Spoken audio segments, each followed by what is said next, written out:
débat du jour. François Bernard. Bonsoir et bienvenue à l'écoute du débat sur RFI. Le succès du livre d'Éric Zemmour, Le suicide français, un livre un petit peu nostalgique d'une France d'avant l'Union européenne, ou celui de La manif pour tous, soucieuse d'une famille traditionnelle qui exclut les couples homosexuels du mariage et de l'adoption, ou encore la montée du Front National qui est le réceptacle des colères d'une société en crise. Tout cela est-il le reflet du conservatisme en France ? Le rejet de l'Europe, de l'homosexualité, de l'immigration sont-ils largement partagés ? Les Français se reconnaissent-ils dans les expressions radicales du conservatisme ? On en parle avec deux invités ce soir. Je vous les présente tout de suite. Dominique Sopo est le président de SOS Racisme. Il est l'auteur d'un récent La grande peur des belles âmes. La gauche et l'antiracisme, c'est chez Grasset. Il est en studio. Bonsoir Dominique Sopo. Bonsoir. Nicolas Lebourg est historien, lui professeur à l'université de Perpignan, spécialiste des extrêmes droites. Alors parmi vos nombreux ouvrages, on peut citer Activisme néofasciste et Naissance du FN, c'est l'histoire du mouvement Ordre Nouveau. C'est un e-book qui est disponible sur le site de la Fondation Jean Jaurès en libre téléchargement. Ce sera fin novembre. Vous êtes en duplex des studios de France Bleu Roussillon à Perpignan. Bonsoir à vous Nicolas Lebourg. Alors, j'ai pointé 3 sujets de désaccord. Le rejet de l'Europe, du mariage gay, de l'immigration. Est-ce qu'il y en a d'autres qui vous paraissent des marqueurs du camp conservateur aujourd'hui ? Je commence avec vous, Nicolas Lebourg. La question centrale, c'est la question de l'immigration, dans ses différents dérivés. L'immigration, l'islam, l'idée du rapport entre insécurité et immigrés, et surtout enfants d'immigrés. Oui. Il y a en gros une question, qui est la question de la présence des arabo-musulmans en France, qui aujourd'hui, pour une partie de nos compatriotes, représente une insécurité physique, considère-t-il. Également quelque chose qui a à voir avec l'insécurité économique, et c'est le succès du thème de la préférence nationale, pour les enlever du marché du travail, et la question d'une certaine insécurité culturelle, avec l'idée que l'islam changerait les modes de vie en France.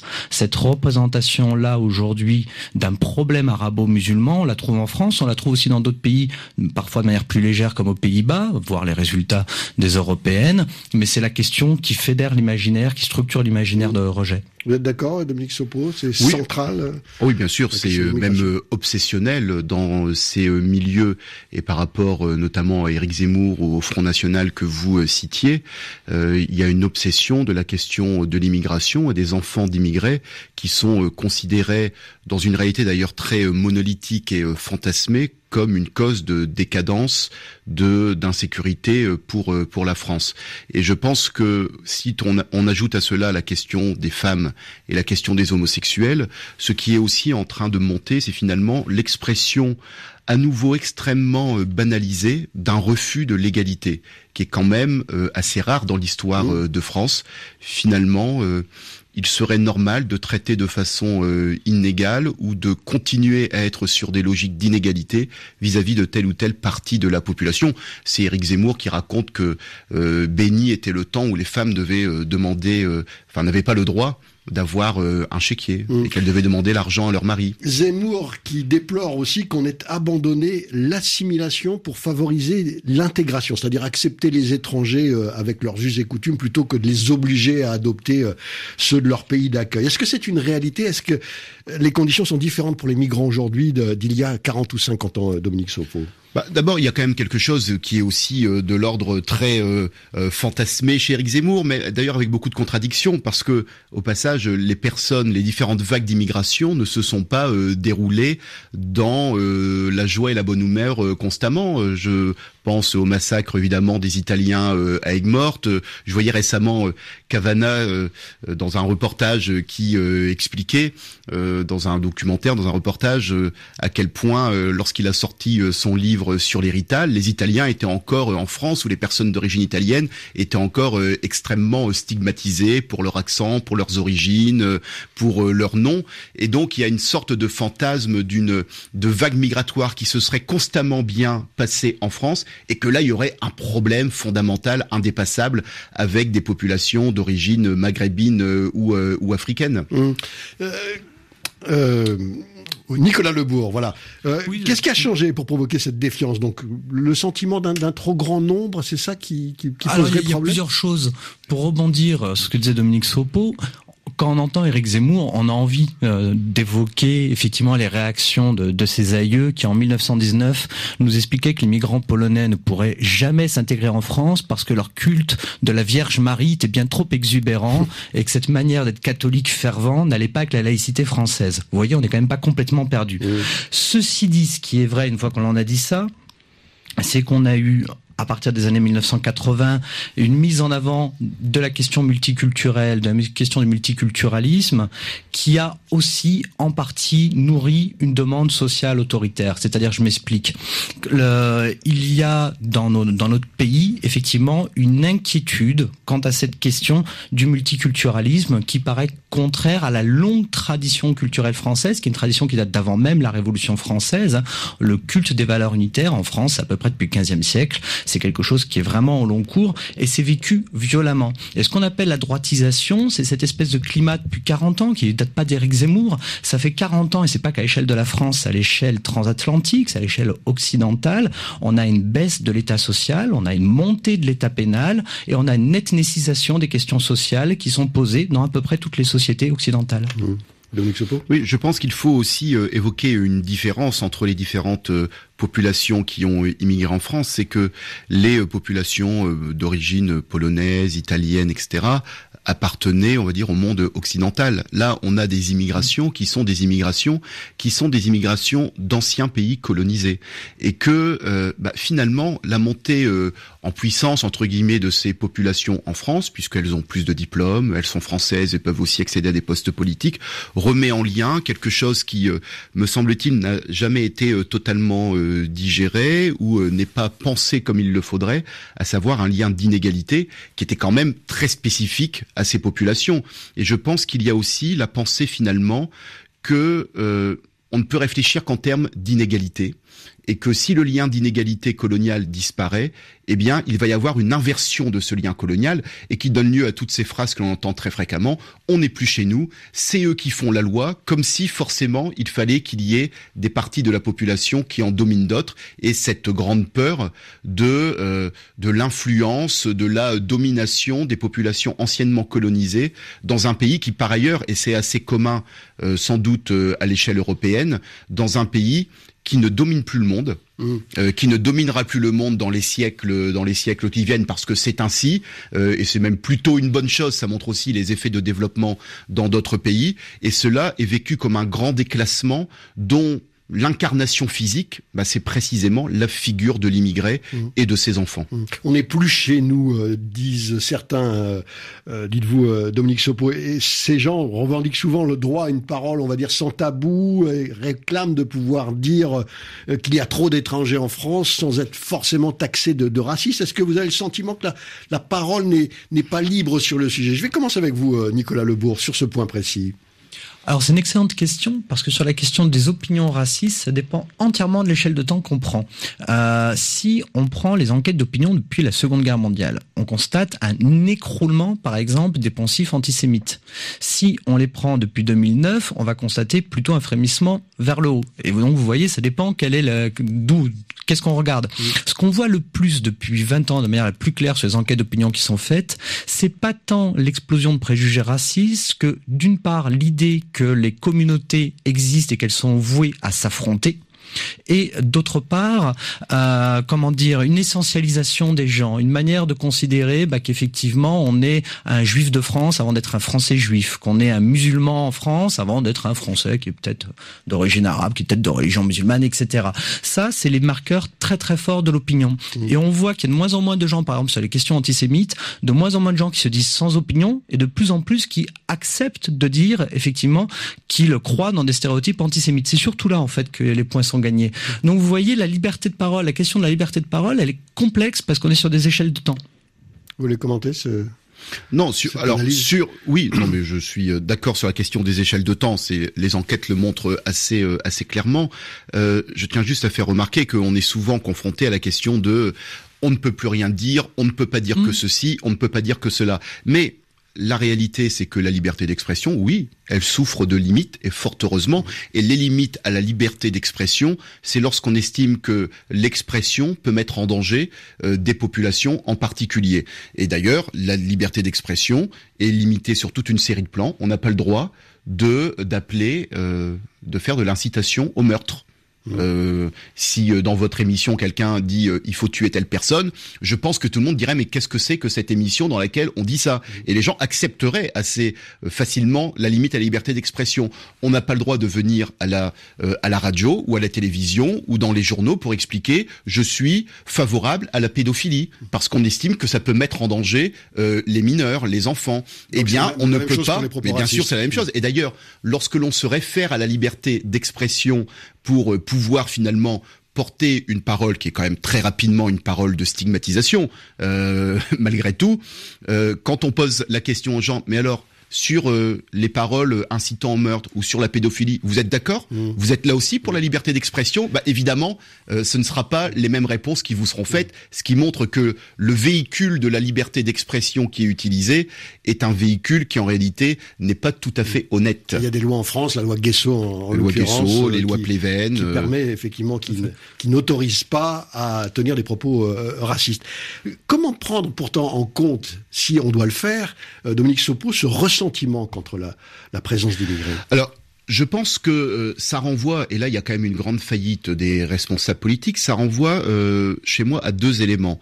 Le premier élément, c'est que on est quand même dans un pays qui n'a pas traité ses blessures narcissiques. Je pense notamment à toute cette affaire des drapeaux algériens pendant la Coupe du Monde. Enfin, je veux dire, c'est ahurissant que ça puisse faire un débat national où on sent tout de suite que c'est chaud, qu'il y a de la passion, mauvaise passion d'ailleurs souvent en général, mais quelque part ça renvoie à la question de la guerre d'Algérie qui dans le débat politique est un non-sujet, alors même que la guerre d'Algérie et plus généralement le phénomène de décolonisation, mais plus particulièrement l'Algérie, qui était considérée comme des départements français, c'est quand même la fin de la plus grande France, si l'on peut dire. Et le deuxième élément, c'est quand même la difficulté, dans un monde où effectivement s'affirment les individus avec leur culture, leur spécificité, c'est l'incapacité des responsables politiques finalement à recréer un imaginaire de la fraternité et à créer quelque chose qui serait de l'ordre du projet national, d'un récit national auquel on adhérerait pour se projeter vers l'avenir. Et on voit bien à quel point, de ce point de vue-là, les éléments de la mondialisation ne sont vus que sous le phénomène de l'angoisse, que sous le phénomène du chômage, de la peur, du danger, et non pas comme quelque chose face à laquelle le corps national devrait se mobiliser en se disant que finalement il a toute une série d'atouts pour s'insérer dans ce monde nouveau qui est en train d'émerger. La réaction, Nicolas Lebourg. Alors tout à fait. D'abord sur les lois, parce que vous évoquiez les lois Pleven et Guesso, il y a aussi la contrepartie. Bien voir que la loi Pleven en 1972, en condamnant les propos du racisme biologique qui étaient visés, a aussi permis la modernisation de l'extrême droite, puisqu'elle a permis d'aider ceux qui pensaient que la question c'était la question de l'immigration et qui ont dit c'est une question économique, sociale, pas biologique, etc.